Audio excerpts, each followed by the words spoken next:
and showtime. Ladies and gentlemen, and Merry Christmas. Welcome to another episode of the ChannelPro 5-Minute Roundup. A look at news, trends, and tips for the SMB channel in 5 minutes or thereabouts. My name is Rich Freeman. I'm executive editor of the ChannelPro Network, also a host of this program. I am joined, this is every week, by my co-host, Eric Simpson, a business transformation and improvement advisor for MSPs and other IT providers. Eric, you know that we're at the end of the year because I'm tripping up in my description of you.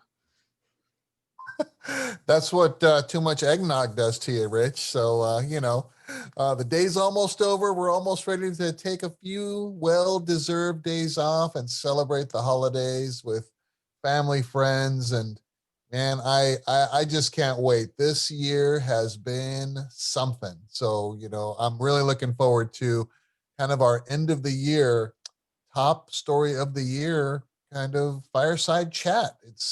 There have been so many topics that we've covered all throughout this year. But I think you and I have both come to an agreement on what we think probably the top story that had the most impact on channel pros and the industry in general is, at least in our opinion. Yeah, absolutely. And that's what we've decided to dedicate this holiday season episode of the 5-Minute Roundup to, the number one story of the year. And Eric, I think you're exactly right. We certainly agree. I don't think it's going to come as a shock to a lot of folks in the audience either. The biggest story of the year for the SMB channel is work from home computing. No question about it. We came into the year, into 2020, knowing that the entire technology industry is barreling towards the cloud and migrating workloads into the cloud. The biggest thing that happened this year is that process of moving workloads into the cloud was enormously accelerated by this sudden demand that came about in the spring, that people who were used to working at the office and having access to on-premises systems now suddenly had to do all their work from home. And so enormous acceleration of the trend towards cloud computing, enormous implications for anyone who is responsible for managing or securing endpoints, because all of a sudden, you as an MSP, if you are a managed service provider, go from having to maintain, let's say, a few dozen end customer networks to having hundreds, maybe thousands of networks that you're suddenly responsible for. And they're all home networks. They're relying on connections that weren't really designed for commercial use, aren't necessarily secure, aren't necessarily reliable. One of the things that we know, and I think many people agree on, is while the work from home trend came about unexpectedly and out of necessity, it's not going away. In 2021, you're going to see offices reopen in much bigger numbers by the end of the year. Certainly, one expects us to be more or less back in a situation where anyone who wishes to work in an office or is required to will be able to do so. And yet most businesses, most surveys that I've seen on the topic indicate that a large percentage of SMB employees are going to be spending at least some of their time working from home indefinitely. So huge trend in 2020, Eric, and one that has kind of redefined SMB technology, and it's going to stay that way.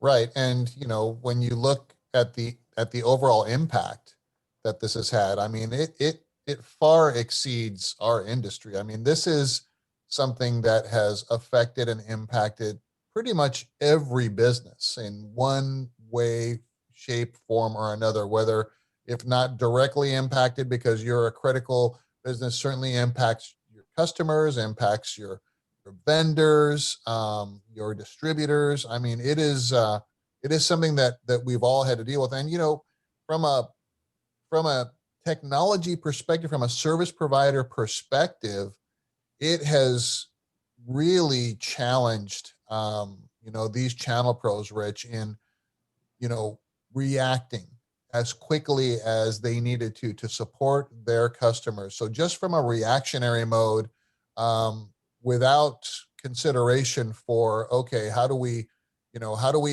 make everyone whole through this? How do we get paid for this kind of stuff? I mean, it was all this, we're in this together, we'll get through it together. That's the thing that really impressed me, is how the community came together to help their customers, to support this now unheard of, unforeseen, never before accomplished migration of, on-premise staff to the remote workforce. And like you say, I mean, we saw the impact in sales for a lot of IT providers because we had to get these folks situated at home with computers or laptops or whatnot. I worked with partners, Rich, that we talked about this on the show before, where they were even facilitating office furniture and stand-up desk purchases and partitions and things like that, because a lot of these folks that are working from home, they're doing it at their kitchen table, on their, and you can't really do work at a kitchen table, so you've got to have the right equipment. It has just been quite a roller coaster ride, and not to forget the other topic that we also covered on this year, Rich, is the success of MSPs in selling co-managed IT services further up into mid or enterprise level organizations where they had failed in the past because we've got our internal IT team, right? Well, guess what? These internal IT teams were caught, by surprise, just like everybody else, and weren't equipped to deliver this work from home strategy and secure all these endpoints and monitor and manage and all that. And this was the perfect timing for MSPs to go back out there and win that business now because they had already invested in all of these tools and technologies and platforms and have built processes to support these remote workers.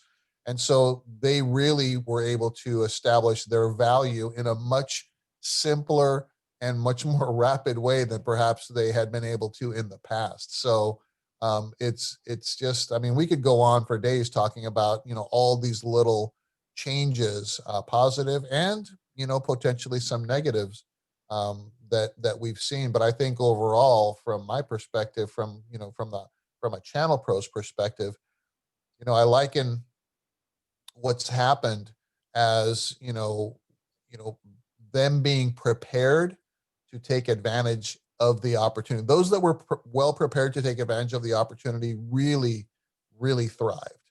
And those that weren't as well prepared kind of suffered along with some of their customers. But, I've heard much more success stories and growth stories than I have heard, the opposite through the year. Yeah, me too.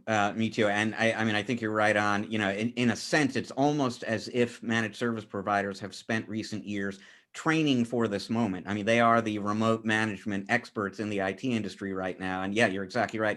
Corporate IT departments, while doing a certain amount of that, and working with MSPs partly just because they're overwhelmed with the amount of work that they suddenly need to do. They also were turning to MSPs because they need that remote management expertise. The other thing to point out is, and again, this goes back to what I was saying before, that this story isn't over. Work from home continues even after COVID-19 has finally been vanquished. I posted an article that rounded up some predictions for 2021 from vendors last week. And one of the things that a number of vendors are saying is that a lot of the work from home infrastructure, work from home software that MSPs and others equipped their customers with in 2020, that was all kind of quick and dirty. You did what you had to do to get people up and running and keep them up and running. And so there is a continuing opportunity, a revenue opportunity in 2021 to circle back to those customers, especially as the economy continues to rebound, and to upgrade some of those systems to improve the security at those remote work environments, deploy better software, migrate more workloads into the cloud. So this is an ongoing business opportunity, and really an opportunity for channel pros to sit down with their customers and have a strategic, trusted advisor kind of conversation about doing this the right way for the long haul. 100% in agreement there. And, and I do know that because of the reactive nature of what, the entire industry has been through, channel pros, their customers, vendors, manufacturers, and distributors, some channel pros have yet to true up with their clients. So, I expect, in Q1 there to be an additional revenue increase for these channel pros as they sit down and have those strategic meetings that you've just described, Rich, with their clients and say, okay, well, we're now supporting more devices or more networks, or we've deployed more security software and monitoring tools to other things. And it's all been well and good. We've gotten through it together, but now let's figure out how we need to modify our agreements and let us, bill you for some of that work that had been done. I know that's a tough conversation to have, after a business has kind of been through, a little bit of a rocky period, but, let's not lose sight that everything has value. And just because, we decide to jump ahead to support our clients doesn't mean that that's, free support, right? We've got to get paid for that work. So I expect there to be more discussion about renewing and maybe updating and revising existing agreements, increasing the product portfolio that we're delivering, like traditional MSPs that I'm been working with all this year. We've been working a lot with adding additional bundles of security packages and security options. So we have an MSP that may have an existing base of customers. So they're probably on, a legacy MSP agreement, which isn't really, you know, ready for today's security challenges, let's say.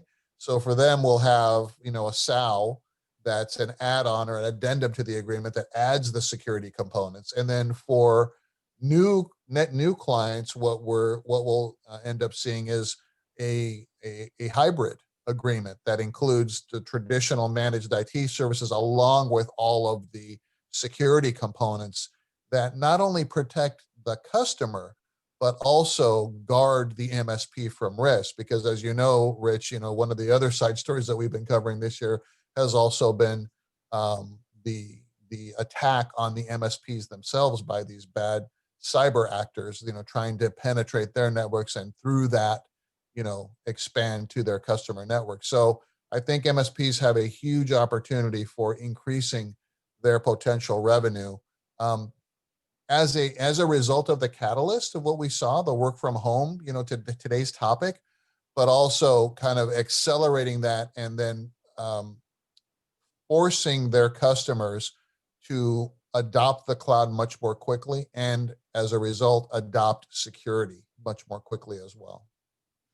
I completely agree. And, this will be a continued topic of conversation in 2021. We're not, this is not the last time we will be talking about work from home computing. And you know what, that leaves us time for just one more story, Eric. And, if work from home computing is going to continue into 2021, that means that Zoom meetings, team meetings, they're going to continue on into the new year as well. And, showing up for those meetings in pajamas, not terribly professional, right? You don't necessarily want to do that, but getting all dressed up for work, that's too hard. You don't want to do that either. From Japan, I bring you an invention, a recently introduced product that solves this problem for everybody. It's called the pajama suit. Looks exactly like you're dressed for the office, and yet those, Eric, are pajamas. They could not be more comfy. A mere $48, 4,990 yen, actually, which as of the time of this article from Reuters, was about $48. They come in beige, black, navy, dark gray, very professional, business ready, office ready kinds of shades. Solves the whole problem right there. You couldn't be more comfortable, and nobody gets to see you in your pajama bottoms. Boy, I'm going to order up a set right away. That sounds too good to be true, Rich. And nobody knows about it yet, so you won't even be exposed, busted for doing that. So it'll be our little secret. Our little secret. Yep. Awesome. Well, that is all the time we've got this week on the 5-Minute Roundup. Once again, folks, happy holidays, Merry Christmas. Hope you are having and continue to have a wonderful holiday season. Thank you so much for joining us. If you would like to keep up with this show, take a look at some episodes you may have missed in the past, best thing to do is go to the ChannelPro Network channel on YouTube and become a subscriber. If you click that little bell icon up there, you're going to get notifications when the new episodes go up. You want to read that article I was alluding to before about vendor predictions, or get all sorts of other great business growth resources for your company from ChannelPro, go to channelpronetwork.com every day, because we've got great new stuff for you there every day.